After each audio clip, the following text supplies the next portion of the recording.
giang hồ bốn mùa phiên chia tài, chia từ mùa cạn hai tàu yếm mùa nhé nhiều hai tàu châu chiều.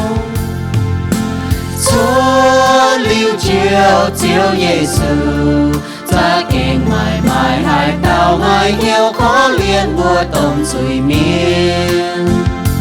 Thao giang hồ quang dành hoài nhẹ xì, ruột tai lò chiều thiên hương mai tung hám thảo bám kết nhẹ chào.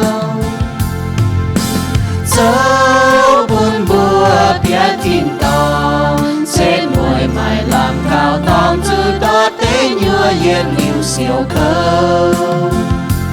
Thao giang hồ bốn nhia chung tình nhiều, phiêu dành nhẹ nhẹ chàng mèn nhẹ lành xía mèn châu chiếu nhẹ câu. Mai cuốn con giữ hai nhu, nhẹ ya yên liu gan mây lông dành nhẹ nhiều phút sự mây chiều.